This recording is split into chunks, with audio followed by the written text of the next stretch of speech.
Thank you for listening to the $2 Sports Show. If you enjoyed this episode, leave a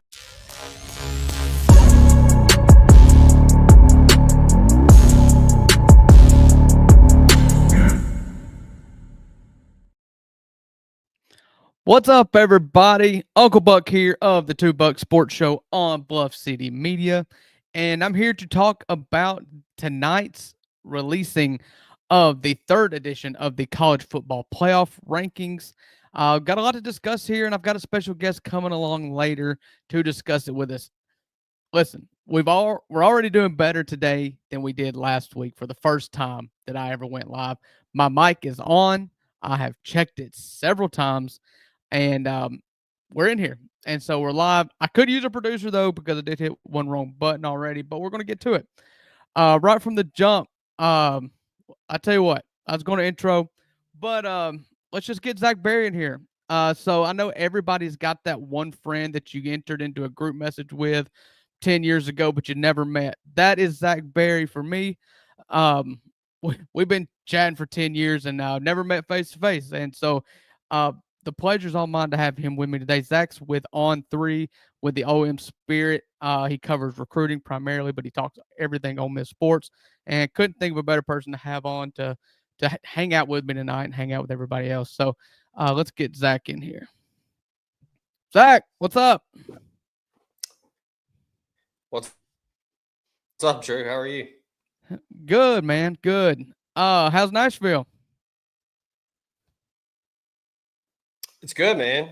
It's a little rainy, a little nasty today, but it's good. Just hanging in there, getting ready for this regular season finale. Got 2 games left, so just covering recruiting, covering a potential college football playoff season. So it's been fun. It's been good for business.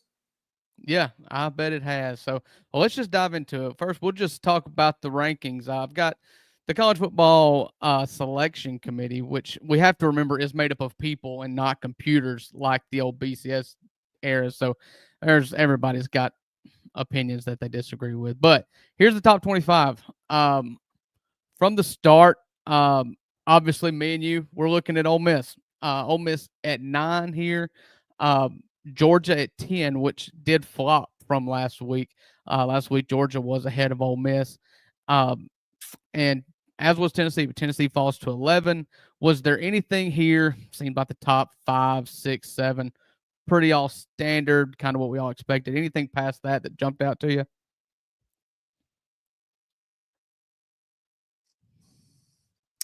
No, not really. The top 3 has been look, a lot of this is going to work itself out. I don't think Penn State's the number 4 team.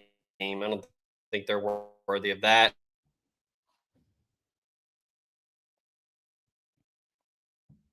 Yeah, I believe Zach's cutting in and out on us a little bit here, but me and him agree. Penn State, the Big Ten and the SEC, I kind of feel like are a 2-conference race here that I feel like you should get a lot of bids from those conferences. And I think that the ACC and the Big 12 are probably going to just get one in.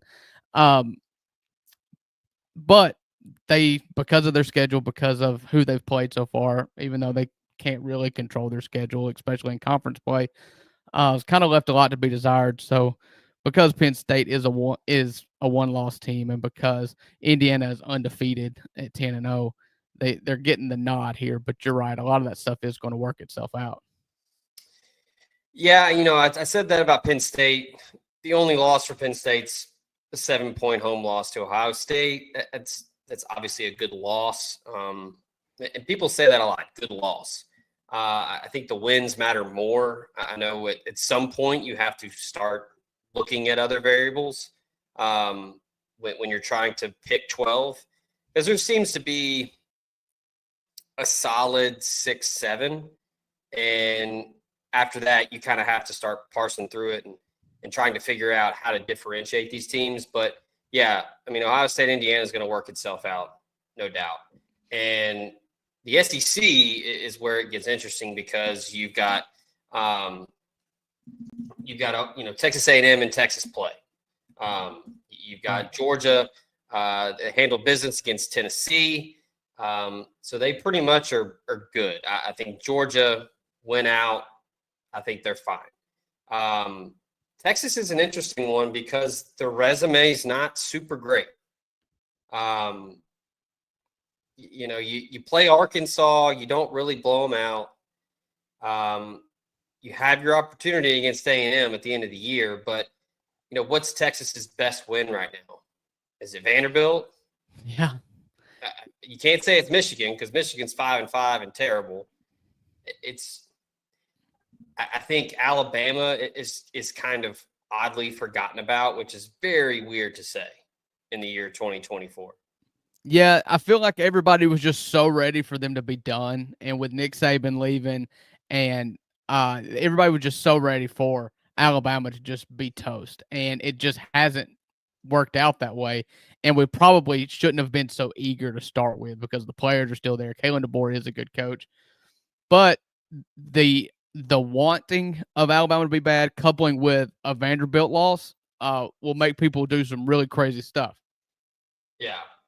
Well, you lose to Vanderbilt, and then you lose to Tennessee, and everybody just kind of wrote them off, and that's that.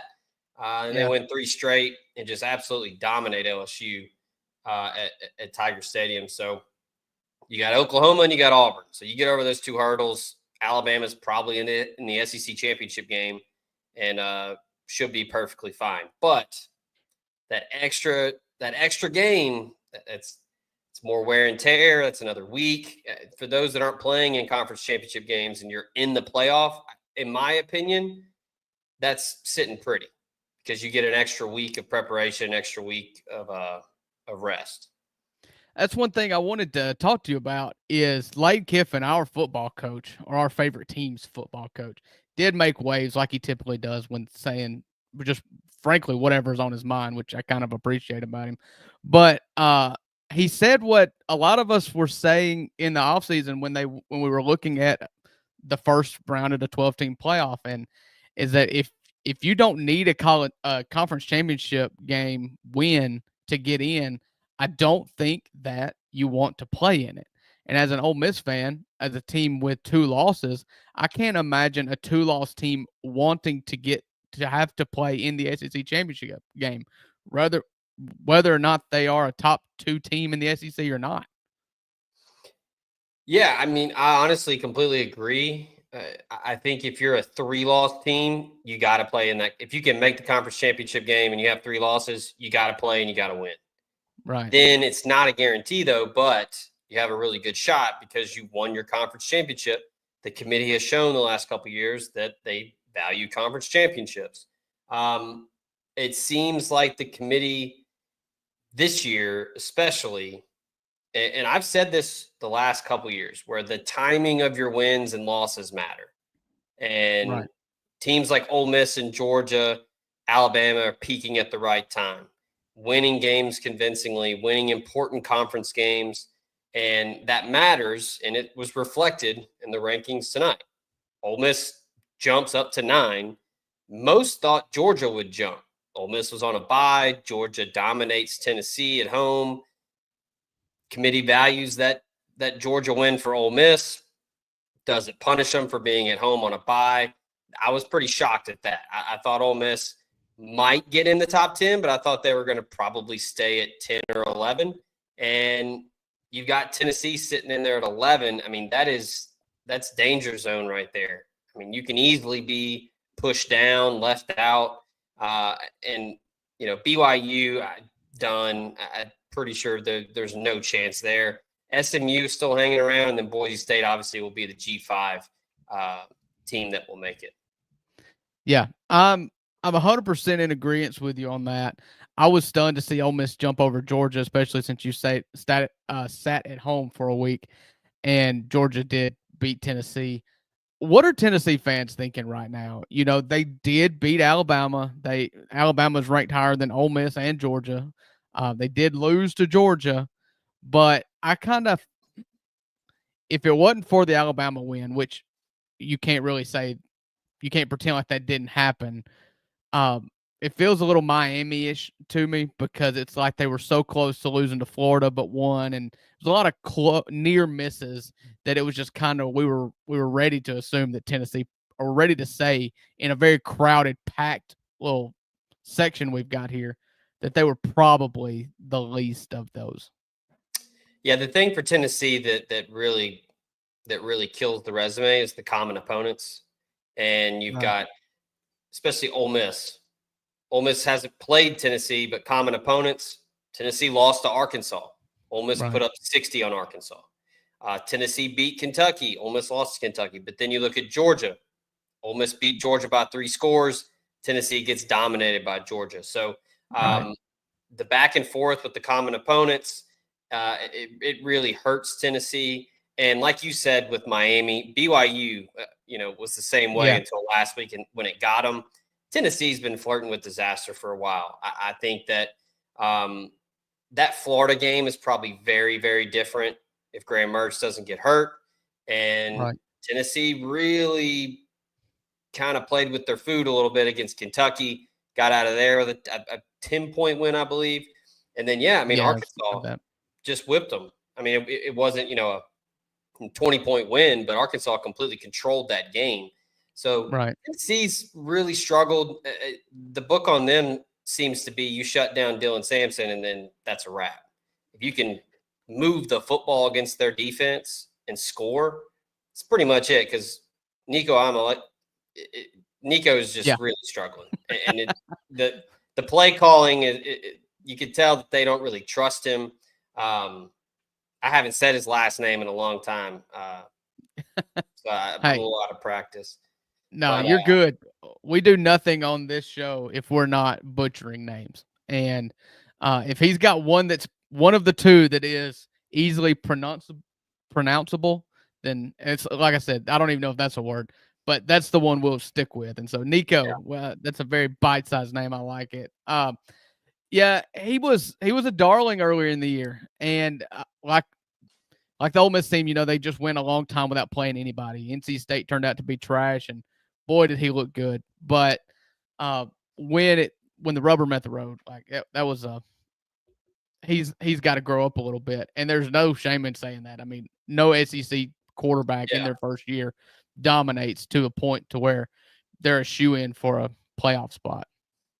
Yeah, I mean, I told a lot of my Tennessee friends, I said, hey, I think this Tennessee team is a year away. I mean, it's really hard for Nico to come in and play right away and be really good and get you to the playoff. That's a tall task for anybody. To draw that parallel with Tennessee and their college baseball team, in 2022 they were the number 1 team all year, but that team and that coach had never played in a super regional. They had never gone through it and felt the gauntlet. And sometimes I believe that in sports, you've got to get your scars. You've got to earn your scars. You never win it at your first shot, and you've got to just go through it. And I feel like that's what Tennessee's at now, like you said. Yeah. The one that's interesting, or I guess the two that are interesting, Texas and Texas A&M. It's weird to say that about the number 3 team, but again, not a great resume, just kind of handled business. And the favorite to win the SEC, maybe. If Texas and Alabama played, I would take Alabama. That's probably who's going to be in the ACC championship game. But A&M can really throw a wrench into things if the Aggies can beat Texas in the regular season finale. A&M's down there at 15, hanging around. That would be a huge, huge bullet point on the resume for the Aggies. And I keep an eye on both of those teams, because I think, again, like we said, Texas, nothing really to point at on the resume. They just kind of stack some wins. You get dominated by Georgia at home. And then other than that, Texas can't point to the Michigan game anymore. I mean, at the time, really impressive. Go up to the big house and you dominate, but now nobody cares because Michigan's terrible. And it's the thing that you've got that Penn State deals with is your losses got to be, you're rooting for a good loss at that point. And Georgia taking 2 losses, especially a 28-10 loss against Ole Miss in a blowout fashion, that's not the outcome that Texas needed. They needed that Georgia win because Georgia dominated Texas in that game. Yeah. And you really hate to be in a spot to where you're rooting for the team that you lost against to be good. Yeah. And, for Ole Miss, you bring them up. Up until this point, Ole Miss was, banging the drum for upsets and cheering for all these different SEC teams. And, hey, we need South Carolina to keep winning so that road win looks better. Now it doesn't matter.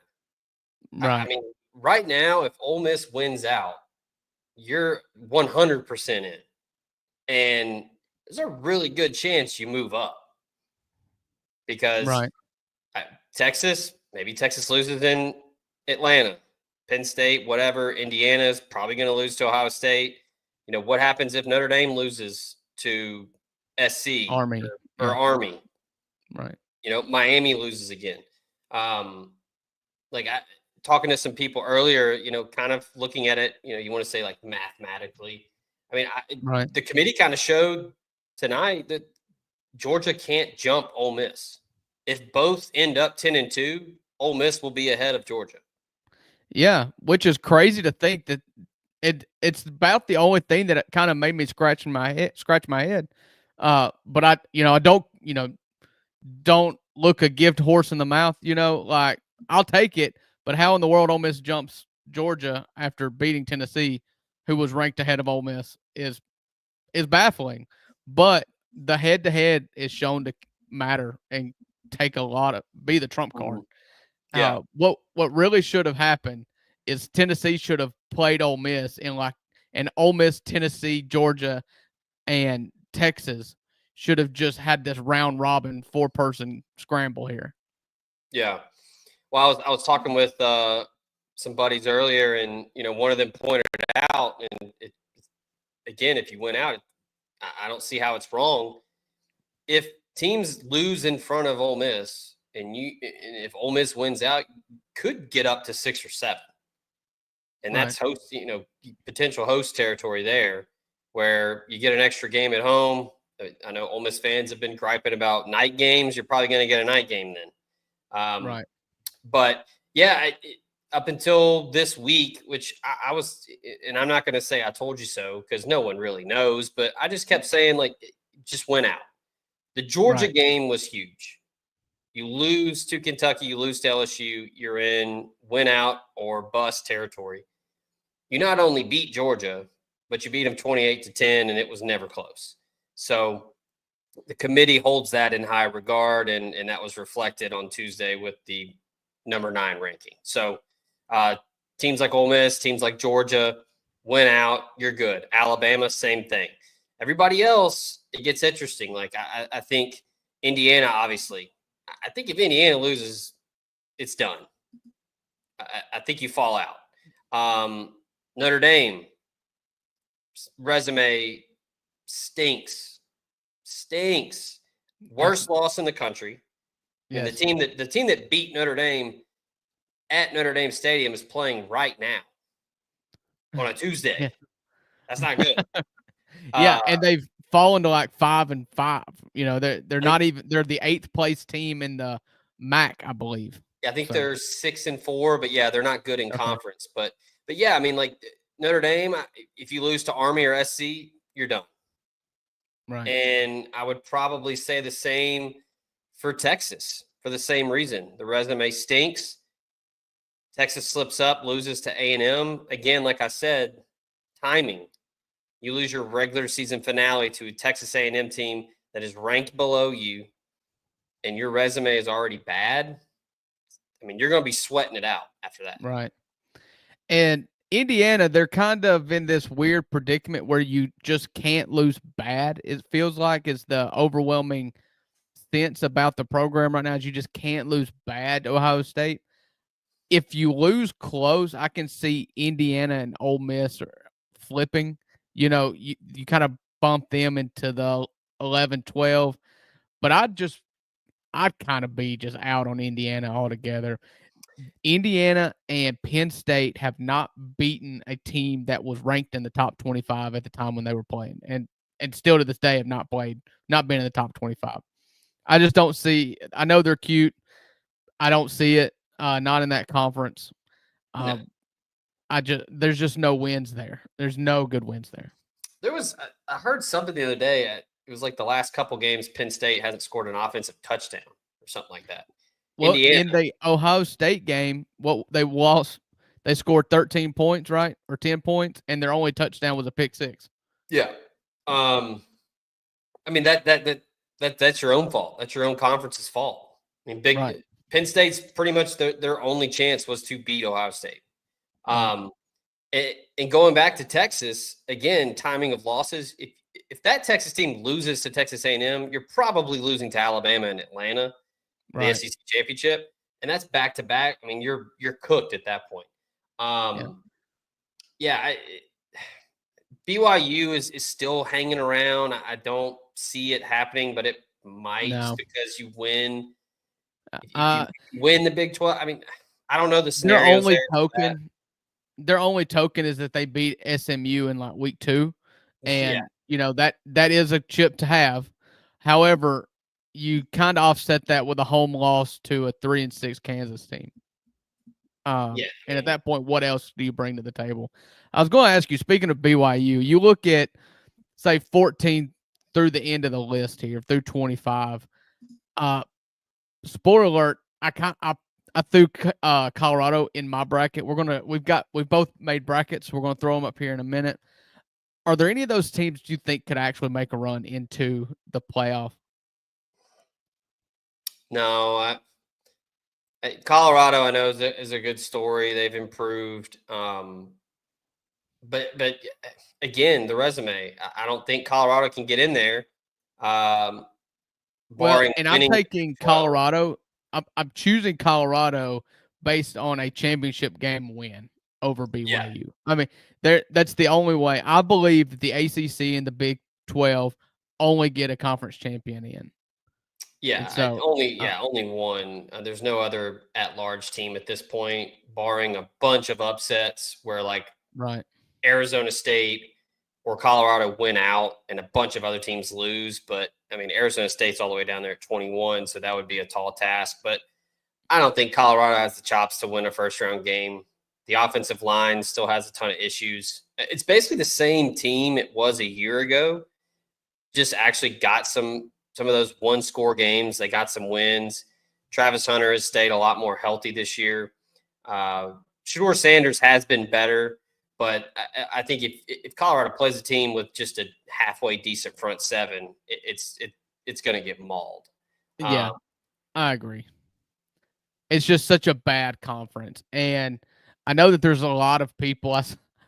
Danny Cannell's he's a one-trick pony, and he's anti-SEC and don't think the SEC is overrated. I truly don't want to hear anybody that did not win the ACC or Big 12 complain at all about not being invited into the 12-team playoff. There's just I know every school has warts. Every team other than Oregon right now has warts, and the difference in the SEC and the ACC and the Big 12 is that all these teams in the SEC also have amazing wins, and there is none of that in the Big 12 and the ACC. Yeah, because with the SEC, at least helps because you have to play other SEC teams, and more times than not, those other SEC teams are really good, so it helps. Right. Big 12 has to play other Big 12 teams, and they all pretty much suck. So same with the Big 10. Like Indiana, the resume sucks because the Big 10 is so weak. Penn State, with the Big 10, it's always been a 3-horse race. It was whoever won the most games when Penn State, Michigan, and Ohio State played each other. Like that was the team that was getting in. Yeah. And it was never going to be Penn State, so it was going to be either Michigan or Ohio State, and it was a one-game season. There was it seemed to be that there was some traction gaining to bring the Big 10 SEC challenge from college basketball into college football. If I'm the SEC commissioner, if I'm Greg Sankey, I'm totally out on that. We're not weakening our schedule and boosting yours. Yeah, I mean, I'm game for it if you're going to go to a 9-game conference schedule. Okay. You got to have 3 non-cons. You got to at least have a good one. It's at least a Power 4 conference. I mean, it's probably, you roll the dice, you're probably not going to get a great Big 10 team because, I mean, let's be real. If it's not Oregon, Ohio State, or Penn State, it's not good. Right. But one conference you brought him up just a second ago with Danny Cannell, and I know he's having a rough year with his alma mater. But yes, everybody's kind of counting out SMU. Everybody just kind of assumes that Miami will win the conference, and they probably will. But I mean, SMU is still doing great.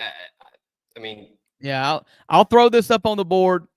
This comment came in from my co-host, who is doing his duties as a support staff here, by getting in the comment section, and he's big on SMU. I have SMU as my 3 seed rather. When we talk about our brackets in a minute. Listen, SMU has basically done the same thing that Miami has, except SMU's one loss is to BYU and Miami's one loss is to Georgia Tech, and that one loss should have been its third loss. And so, I'm big on SMU in a really bad conference. SMU and Miami are all just sending flowers to Dabo Swinney for getting that second loss against Louisville. Just an inexplicable loss because I really thought that Clemson was just going to just eke it out at the end just by being the team that sucked the least, and they blew it. Yeah, that one was one of the more shocking upsets this season. I did not see that coming, and it wasn't even close. Louisville just dominated. Right. I wouldn't be shocked if SMU won the ACC. Rhett Lashley's done a hell of a job. I know there was a lot of rumors and smoke around, where Rhett Lashley's probably going to look at the Arkansas job. I mean, that job is still not even open yet, but he looks to be pretty comfortable in Dallas. They've done a hell of a job with the collective at SMU. So I think he's, at least for now, he's there to stay. And, you're in the ACC now. You don't have to deal with the G5 stuff. You're in a Power 4 conference. So, first year in the league, too. I mean, pretty damn impressive. It is. But, only lost to BYU, still a 2-point loss. Yeah. And, haven't lost an ACC play yet. They avoid BC last week. That was kind of spunky for a little bit.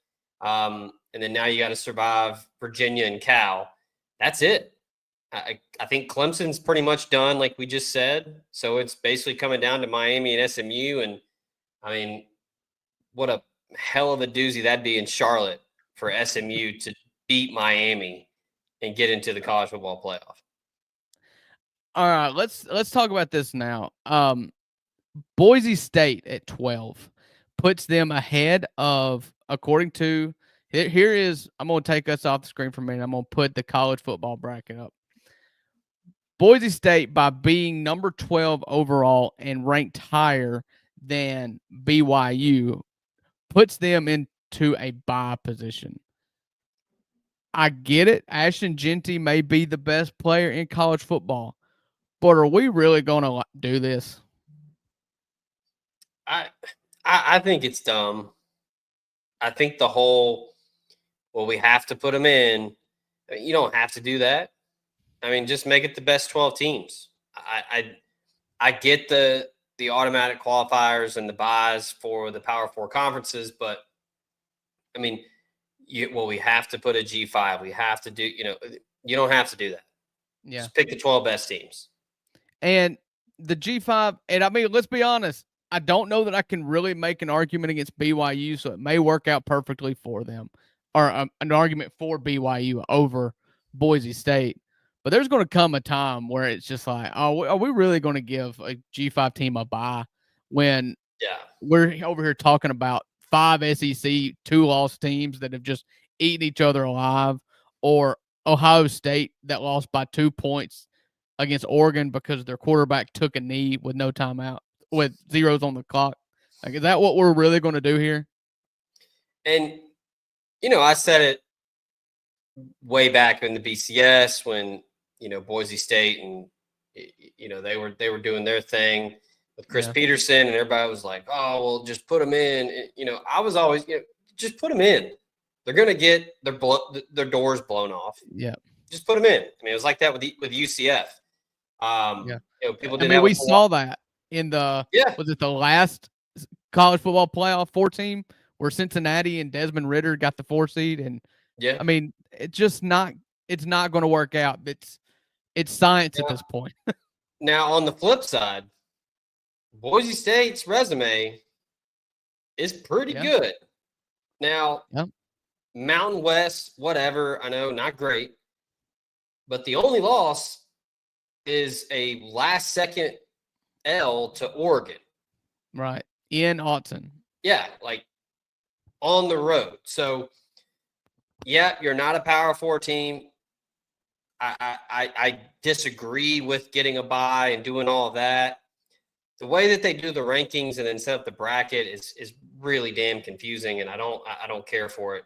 But it's not the worst resume. I don't mind the Power 4 teams getting a bye, the Power 4 champions. That validates the conference championship game, which me and you both just kind of spent a few minutes wishing Ole Miss was not a part of. So I get that. The problem is including the Power 5 conference champions because it's just not equivalent. And it's okay to say that. Like, it's just not. It's not. Boise State, if they played Ole Miss, would be a 20-point underdog. All you would do was put 8 in the box, dare Ashton Genty to beat you, dare their quarterback to beat you, and he's not capable of it. Yeah, and look, I think like things can get really interesting if UNLV can win out and beat Boise State in the Mountain West title game. Probably a good chance UNLV is the top ranked G5 team, and then UNLV's in it. Yeah. Pass. I don't. Army's going to have to beat Notre Dame. I don't see that happening. That would be tremendous for college football. That'd be hilarious, but I don't see it happening. They'd burn couches in Knoxville. They'd tear the goalpost down in Neyland Stadium for an Army win over Notre Dame. Yeah. And then, Tulane, they're too far down at this point. At this point, you got to That's the team I think I'd actually be most scared to play. They'd be limited. Outside of Boise. Yeah, Tulane would be limited. They don't have the athletes. As my buddy Roddy Jones likes to say, you count the pros. How many pros you got on this side? How many pros you got on that side? I mean, John Summerall's done a hell of a job, but Tulane would be outmatched by pretty much anybody in the field. Tulane's going to need a ton of help. So it's pretty much going to be Boise. I think it's going to be Boise. Ashton Genty gets a lot of credit, rightfully so. Right. But Boise's a solid team. They got a good defense. Quarterback's pretty good. And they've handled their business. They've won their clunkers. Beat San Jose State. That game was pretty dicey early on. Handled the business on the road. Got a big win. And covered. Yeah. So yeah. I will give them credit because I say on this show, and it's never been more evident than this year, that good teams beat bad teams. And if you just continue, if that's all you've got, and that's all, props to Indiana. There's been good teams that's lost to bad teams all year. Indiana has not. Boise State has not. And in a top 25 where there's only 2 teams that are undefeated, though Indiana and Boise State's one loss, I mean, credit to them because Alabama did lose to Vanderbilt. Ole Miss did lose to Kentucky. Tennessee did lose to Arkansas. Those are bad teams. Notre Dame did lose to Northern Illinois. You haven't done that. Yeah. Yeah, I mean, I think, like I've always said, you beat the teams you're supposed to beat the way you're supposed to beat them. Right. That's all you got to do. And in kind of what you said earlier, I don't really know if it matters what the game looks like. I think if Indiana, at the end of the game, when the clock is at 0, has less points than Ohio State, they're done. Oh, you do? I do. I think that's the right choice. I do. And the schedule's terrible. They didn't play anybody. I know that they were putting up big numbers, and I'm kind of talking out both sides of my mouth here because they did beat teams they were supposed to beat the way they're supposed to beat them. but this is your one shot. And maybe it's unfair, but hey, that's your conference's fault for the schedule. And it goes back to the when it was a 14 playoff, it was Ohio State versus Michigan, and the winner got in, and the rest of the season didn't matter as long as you held serve. They've done a really good job holding serve, but this is the only game that matters, and it sucks because Michigan sucks. Sucks for them. Yeah, that Michigan's 5-5, but that's the hand you're dealt, and so you're gonna have to capitalize on it. I'll say this: I think, and I don't know if this is like a stretch or a hot take or anything. If you're looking at this bracket, I think you've got 5 teams, in my opinion, that are capable of winning it all. Okay. And you got, let's run down the list. We're looking at top 25. You got Oregon, you got Ohio State, you got Alabama, you got Ole Miss, and you got Georgia. Those 5 teams right there, those are the 5 that I think have the best shot at winning it all. Yeah, and I don't really think anybody outside of Knoxville, Tennessee, would argue with you about that. And State College, because we've seen Notre Dame in this spot many times. Like I'm not going to buy it until I see it. Penn State has played one good team and scored no offensive touchdowns, and Tennessee's I just don't trust Nico right now. So I'm with you on that 100%. And that ranking is probably pretty fair when I think about that. Like Ohio State and Oregon, I'd probably put above Alabama, Ole Miss, and Tennessee just because that one game I watched them play each other just felt like 2 amazing football teams. Yeah. And I sent you my kind of what I think my. So we're going to get to that. So here we go. I'm going to take us off the screen for just a minute. We're going to throw up Zach Berry's 12-team bracket.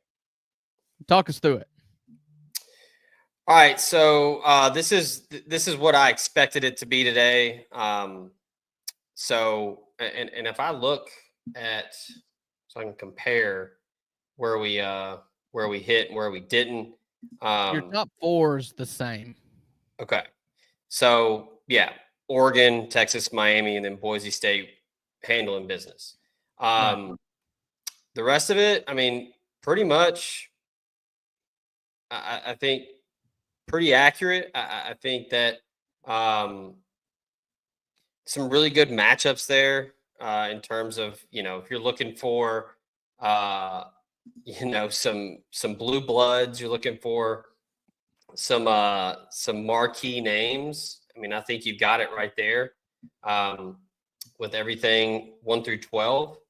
And I mean, I wouldn't be the slightest bit shocked if you get an Alabama and a Notre Dame and everybody makes it out to just be the Golden Domers versus the Mobile Homers. Yeah. And then Alabama would just absolutely destroy Notre Dame. We've seen this movie. Yeah. I had Indiana at 7. Alabama jumped all the way up to 7. And then I had Ole Miss at 10. I thought they'd stay right there. They jump up to 9. Georgia at 10. They're at 11. I mean, I think BYU getting in just by default and then just getting destroyed, whoever it is, if it's Ohio State, it doesn't matter. They're just going to get whipped. But yeah, I mean, I think that's the right grouping. It's just a little bit jumbled up from the actual rankings that were released on Tuesday. But right. But yeah, I mean, I think that's probably the best 12 teams. I mean, yeah. So I think the 12 was pretty standard. You and I both had Tennessee being the last team out. Here is my bracket. So my big change is the 12 seed. I went Colorado. Listen, it's hard for me just to pick a Big 12 champion. BYU is a Big 12 champion after just watching them lose at home to Kansas. So I just went with number 2 there. They're kind of riding high. I like Shador Sanders. I think Shador Sanders' biggest problem is that his dad's the coach. But so I got like you have. Actually, I missed SMU there. I actually predicted SMU over Miami and forgot to fill in that bubble, update that bubble from last week. So, my SMU at 3, Ohio State just like you at 5, and 6 Alabama, 7 Ole Miss, 8 Notre Dame, 9 Penn State, 10 Georgia, 11 Tennessee. Yeah, so I've really bungled this one right here. Because okay. Anyways, so what's really cool about first round matchups is that they're on home campuses. And so when that is the case, I just look down here and like what would be awesome, like Georgia and Ole Miss would be awesome coming back at home. Depends on who you ask. Yeah, I'd love to see it happen again, but I what ended up happening is I loaded the wrong dang thing in here. I have but anyways, we're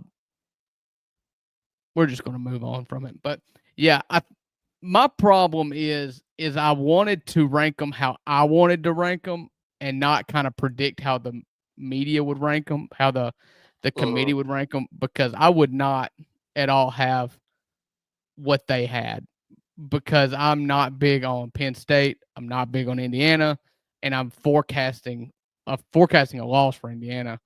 And then so I would have Ohio State and then Notre Dame maybe, just because of how bad the media wants to bump them up, just like always.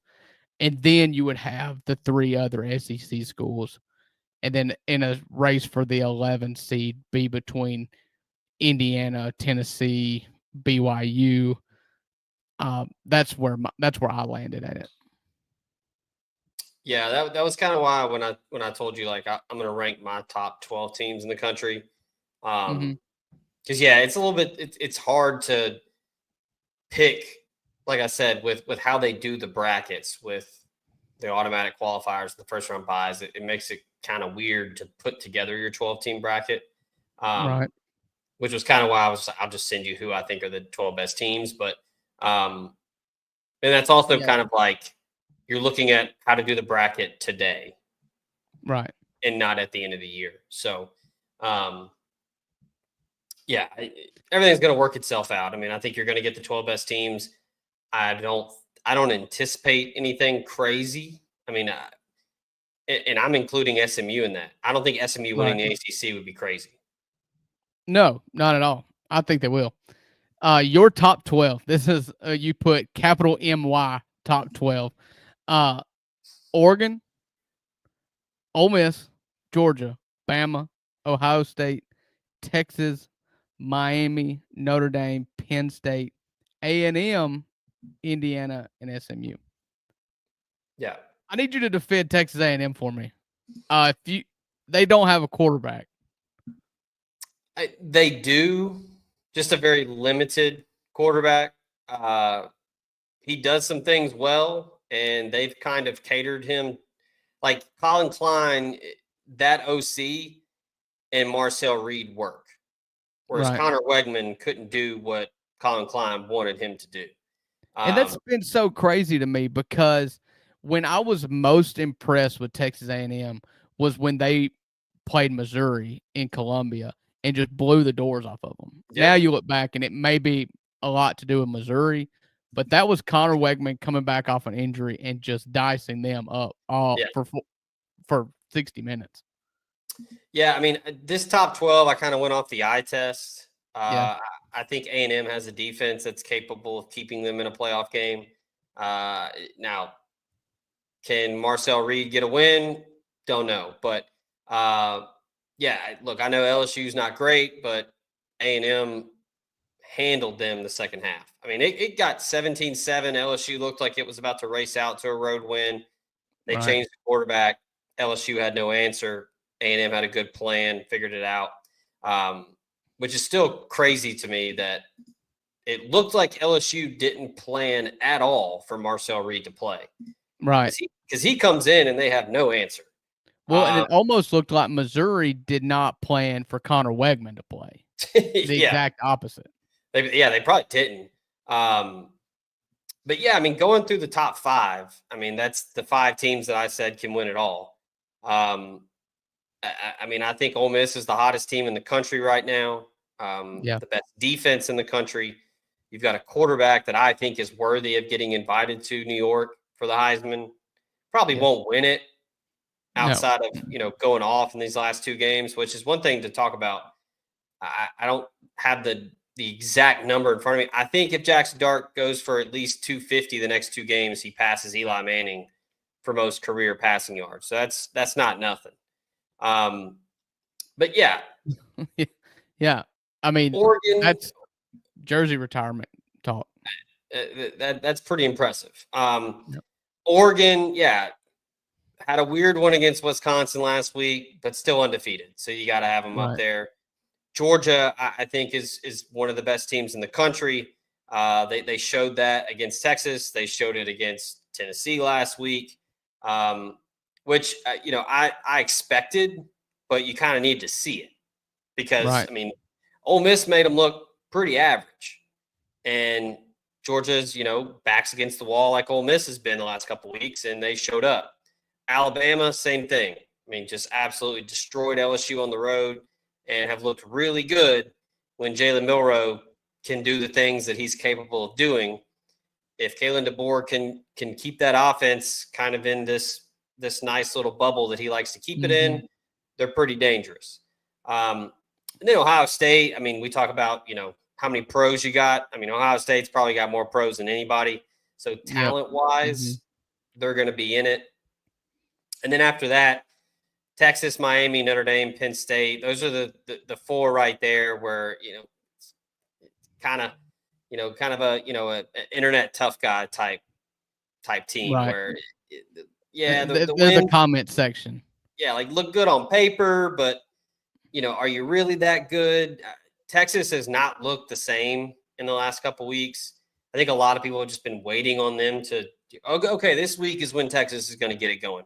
Still haven't gotten it going. Miami, like you said earlier in the show, they've been flirting with disaster for like it seems like 2 months now. And then Notre Dame and Penn State, the resumes suck. And I just think they're just kind of average. So Indiana's down there because they're undefeated, and then SMU because I think SMU could easily win the ACC. And I don't know if they can win a playoff game, but I think they would make things very interesting and a lot more interesting than some other teams that are around this top 12, top 15. Yeah, I think there's an easy you can narrow this down right now to like 14 teams. And of those 14 teams, I think you would, if paired correctly, they would be like if you spread those 4 teams out, they would all be pretty good favorites in round 1 against the other 4 teams.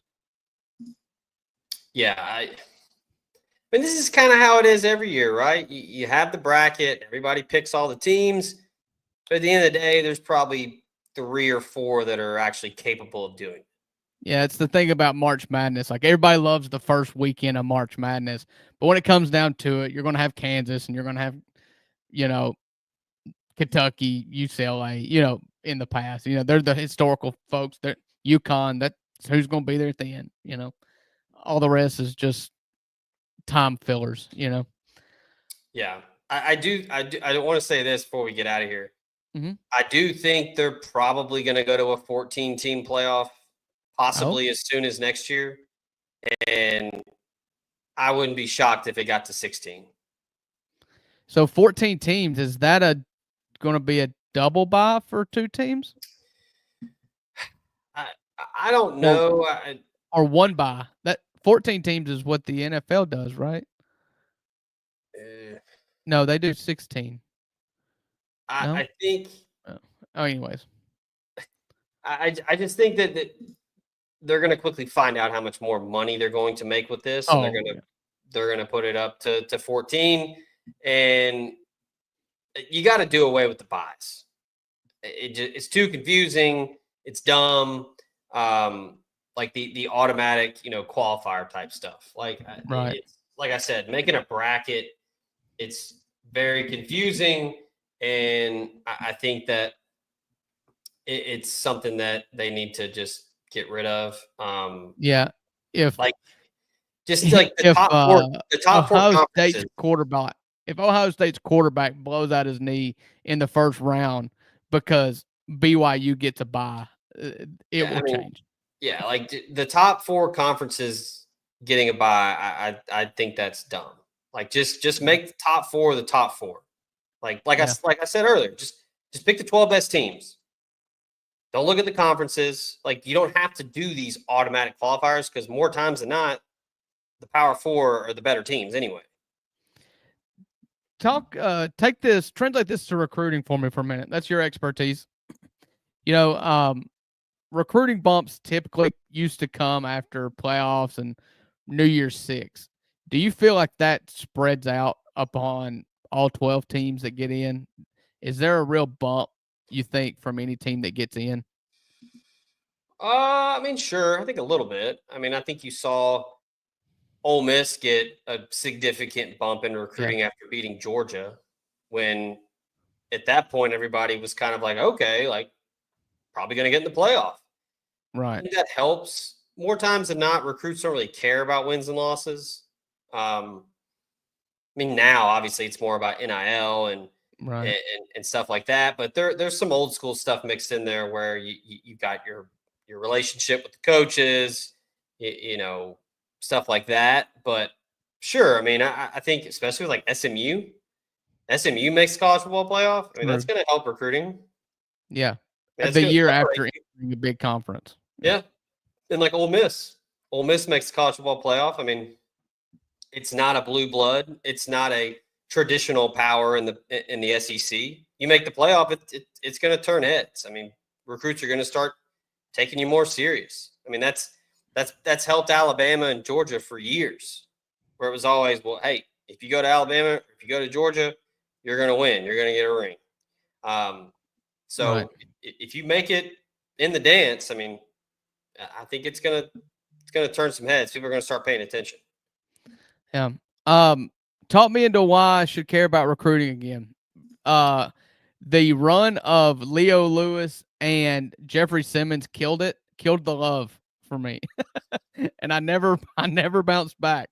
And now with the portal Most people say and the Cam fact Akers.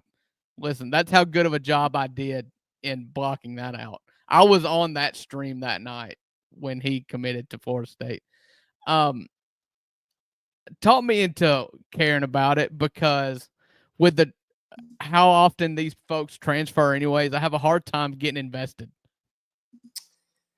I think NIL, people like to say that it's going to ruin college football. And look, I'm not saying it's foolproof or there aren't some issues, but I do think that people also need to realize, like, NIL's been around forever. It was just always under the table. Right. But for the sake of college football, I think it's great. It creates a lot more parity. You've got way more teams getting involved in some high profile recruits. And I don't see how you can't like that. I mean, it's look, the Alabamas, the Georgias, the Ohio States, those programs are still going to get the best players Yes. more times than not. But it's a lot more shaken up now. I mean, you run through the top 15, 20. I mean, it's still the who's who of college football. But Right. then, the number 18 player in the country going to Missouri, probably NIL related. Missouri's got a good thing going with NIL. That helps. Ole Miss got the number 21 player. Old school recruiting there because he's an in-state guy. But the NIL certainly helps because the guy was committed to Alabama. Right. It helps you. Auburn is a great example. Auburn's terrible this year. They're awful. Still recruiting at a high level, though. Trying to do it the old-fashioned way, high school Yeah, recruiting. And then look, like with the transfer portal, I mean, Ole Miss, case in point, I mean, has dominated the transfer portal market for the last couple of years. See, that's the reason Ole Miss is in this position they're in right now, because of the transfer portal. That those two things right there, NIL and transfer portal. That's right. I think makes college football a lot more fun. I mean, I think you've seen it. I mean, look at Colorado. Colorado's in the mix because of the transfer portal and NIL. They probably hadn't signed a high school kid since Dion got there. I mean, they're probably going to get one of the top quarterbacks in the country this year because of NIL. Really? I mean, that dude's not even looking at where Boulder is on a map if there's not NIL. Good point to it. So, yeah, I mean, it makes things a lot more interesting. I think it spreads out the talent a little bit.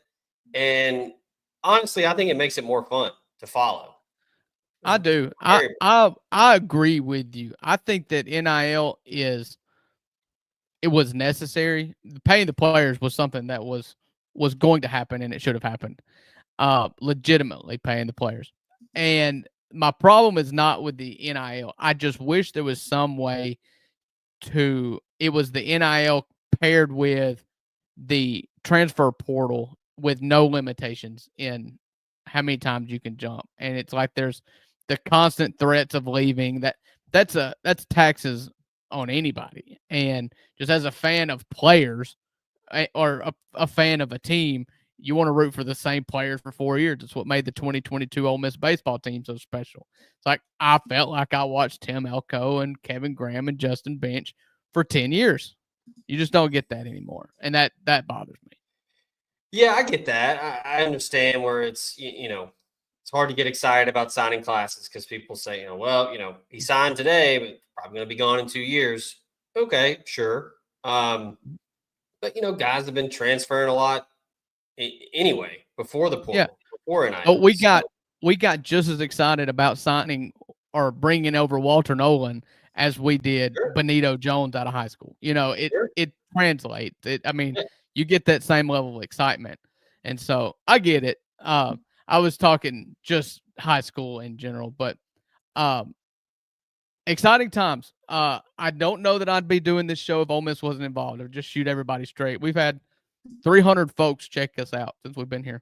So, Zach, I appreciate you. Appreciate your insight. Love to have you back sometime. Appreciate everybody who hung out with us. Zach, you got any last words? You can check him out on the OM Spirit on 3 Network. Give them a like and a follow. Check out their stuff. Yeah, omspirit.com. We're running a special right now. You get your first week for $1. After that, you get a full year half off. So come check us out. We have a lot of fun. We cover Ole Miss. We cover recruiting, getting ready to cover some basketball as that's getting ramped up, and then baseball as well. So we do it all, and we have a lot of fun. So come check us out and, follow us on the socials. Check out the YouTube channel, all of that good stuff where we put all our podcasts. So, appreciate you having me on, man. I'd say we come back in a couple weeks when things are getting really interesting. And I think that's when we'll start to, the wheat from the chaff will start to get separated a little bit. All right. I appreciate you guys for hanging out with us. Appreciate Zach for joining us. King Meeks jumped in right here at the last minute at 9:00. The Grizzlies are playing right now. This is a Memphis-based network, and the Grizzlies are getting killed. So I think we're getting 1 or 2 to come over from the Grizzlies game. Can't believe they got Penn State that high. Go back and watch this, King Meeks. We disagree. So thank you guys for hanging out. Thank you, Zach, for coming and hanging out with me. Until next time, guys, we'll see you.